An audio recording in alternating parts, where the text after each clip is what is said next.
السلام علیکم ورحمۃ اللہ، کیسے ہیں آپ سب؟ امید کرتا ہوں آپ لوگ سب خیریت سے ہوں گے۔ الحمدللہ میں بھی اچھا ہوں آپ لوگوں کی دعاؤں سے۔ آج کا جو ویڈیو ہے وہ ہے شب برات پہ، کیونکہ انڈیا پاکستان میں شب برات زور و شور سے منایا جاتا ہے۔ تو آج ہم دیکھیں گے کہ شب برات کی حقیقت کیا ہے، کیا واقعی شب برات منانی چاہیے اسلام میں، یا یہ بدعت و خرافات کرتے ہیں، یا یہ اپنی دکانیں چلاتے ہیں۔ تو آج ہم اس ویڈیو میں جانیں گے انشاءاللہ۔ پہلے آج آپ کو کلیئر ہو جائے گا، آپ کو بالکل بھی سکپ نہیں کرنا ہے، ویڈیو اینڈ تک دیکھنا ہے۔ انشاءاللہ آپ کو جو بھی ڈاؤٹ ہے اس شب برات کے بارے میں وہ آپ کو کلیئر ہو جائے گا آج انشاءاللہ۔ تو پہلے ویڈیو دیکھتے ہیں انشاءاللہ، اس کے بعد اور باتیں۔ وآخر دعواهم أن الحمد لله رب العالمين۔ قرآن و سنت کو اپنا مشن بناؤ۔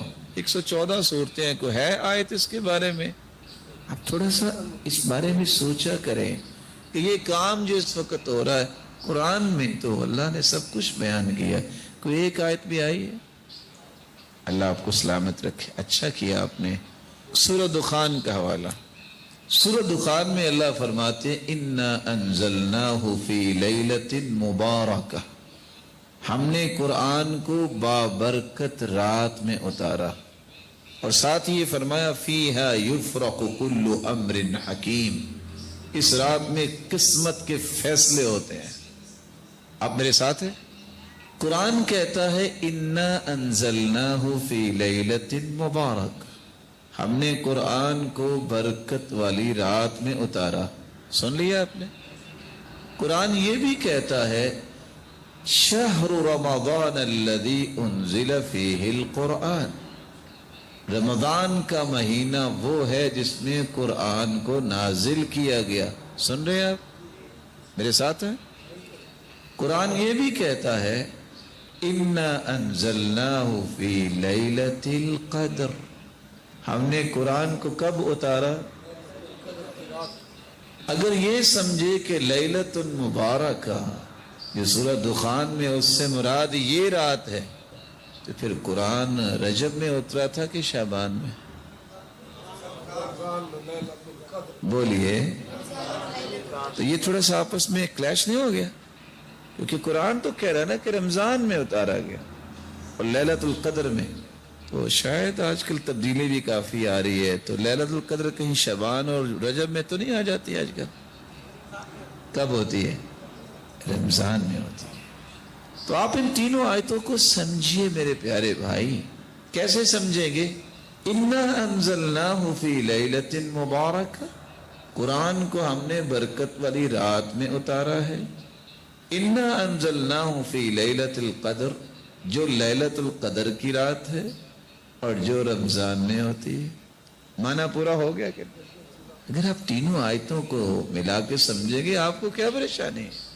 یہی مقصود ہے والقرآن يفسر بعضه بعضا، قرآن کی ایک آیت دوسری آیت کی وضاحت کرتی ہے، تصدیق کرتی ہے۔ میرا نہیں خیال کہ دنیا میں کوئی ایسا بھی انسان ہو جو کہتا ہو کہ لیلۃ القدر رجب میں شعبان میں آتی ہے، وہ رمضان میں آتی ہے۔ اللہ عز و جلال ہمیں صحیح سمجھ عطا فرمائے۔ جی ہاں دوستو، آپ نے یہ ویڈیو دیکھا ہوگا ماشاءاللہ، کہ مجھے لگتا ہے جس کو بھی ڈاؤٹ تھا شب برات کے بارے میں یا شب قدر کے بارے میں، اس کو اس ویڈیو دیکھ کے کلیئر ہوا ہوگا انشاءاللہ، مجھے امید ہے۔ کیونکہ آپ دیکھ سکتے ہو کہ یہ جو کوئی قرآن میں ایسی آیت نہیں ہے جس میں یہ لکھا ہے کہ شب برات منانی چاہیے۔ میں نے ایک ویڈیو بنایا ہے اس پہ، کہ ویڈیو میں نے کہا ہے کہ یہ جو ایک آیات کوٹ کرتے ہیں اِنَّا أَنزَلْنَاهُ فِي لَيْلَةِ الْمُبَارَكَةِ، کہ یہ لیلۃ المبارکہ کہتے ہیں یہ شب برات ہے۔ اصل میں یہ شب برات، یہ شب لیلۃ المبارکہ جو ہے نا، یہ شب قدر کے بارے میں ہے، نہ کہ شب برات کے بارے میں ہے۔ ہمیں اور دوسری جگہ ہے کہ شہر رمضان الذی انزل فیہ القرآن، کیونکہ اللہ نے قرآن میں فرمایا ہے کہ میں نے قرآن شہر رمضان میں نازل کیا ہے، یعنی کہ ماہ رمضان میں نازل کیا ہے۔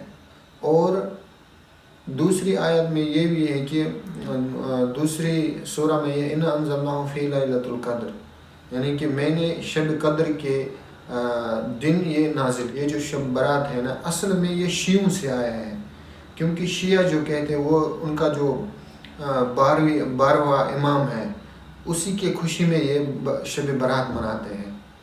کیونکہ بدقسمتی کے ساتھ اب یہ مسلمانوں میں بھی آ گیا، ہمارے جو اپنے آپ کو محب رسول کہتے ہیں ان کے یہ زیادہ یہاں رواج ہے، کیونکہ وہ مناتے ہیں زیادہ اکثر یہ شب برات۔ تو ہمیں ان بدعت و خراباتوں سے بچنا چاہیے۔ اللہ ہمیں صحیح راستہ دکھائے اور توحید پہ ہمیں موت دے اور توحید پہ ہمیں قائم رکھے، کیونکہ شرک جو ہے نا، یہ شرک ایک بہت بڑی بیماری ہے، انسان کے اندر یہ آ گئی نا یہ بیماری، یہ شرک کی بیماری، پھر یہ مشکل ہے کنٹرول کرنا۔ تو یہ ایک بزنس ہوتی ہے، آپ دیکھو یہ دین کے نام پہ یہ کرتے ہیں، یہ دین سمجھ کے یہ کرتے ہیں، نیکی سمجھ کے یہ کرتے ہیں، حالانکہ یہ بدعت ہے۔ ان کو یہ دکان چلتے ہیں دین کے نام پہ۔ اگر یہ صحیح حدیث اور قرآن لوگوں کو بتائیں گے، ان کے دکانیں بند ہو جائیں گے نا۔ تو اسی لیے یہ لوگوں کو بھی کہتے ہیں کہ آپ قرآن مت پڑھو ڈائریکٹ، کیونکہ آپ نعوذ باللہ گمراہ ہو جاؤ گے۔ تو یہی مسئلہ ہے، جب انسان قرآن نہیں پڑھتا ہے ترجمے کے ساتھ۔ بہت سے ایسے حافظ ہیں ماشاءاللہ، وہ تو حافظ ہیں بالکل، اللہ ان کو اور عزت دے، لیکن وہ بس ان کو ترجمہ کے ساتھ، وہ قرآن ترجمے کے ساتھ نہیں پڑھتے ہیں۔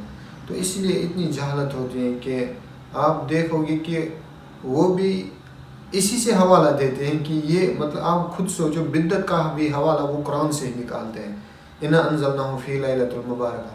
خود سوچو آپ، جو بھی یہ دکانیں چلاتے ہیں وہ بھی اسی قرآن سے آیات نکالتے ہیں اور ان کو غلط معنی نکالتے ہیں اور لوگوں کو بتاتے ہیں، اور لوگ بھی آنکھیں بند کر کے مان لیتے ہیں، کیونکہ وہ سوچتے ہیں یار یہ تھوڑی غلط بولے گا، اس نے تو قرآن کی آیت بتا دی، تو لوگ کنفیوژن ہو جاتے ہیں۔ تو اس لیے ہمیں انسان کو خود پڑھنا چاہیے، کم سے کم اگر انسان خود نہیں پڑھے گا، کم سے کم جو بھی آپ کے محلے میں، جو بھی آپ کے گاؤں میں اچھا ہوگا، پڑھا لکھا ہوگا، یا جو بھی صحیح راستے پہ ہوگا، توحید پہ ہوگا، کم سے کم اس سے پوچھے، یہ میں نے یہ بات سنی ہے، کیا یہ واقعی صحیح ہے یا غلط ہے؟ تو ہمیں پڑھنا چاہیے، کیونکہ پڑھنے سے انسان کو پتہ چلتا ہے صحیح کیا ہے، غلط کیا ہے۔ تو امید ہے کہ آپ کو یہ ویڈیو پسند آیا ہوگا، انشاءاللہ ملتے ہیں نیکسٹ ویڈیو میں، تب تک کے لیے السلام علیکم ورحمۃ اللہ۔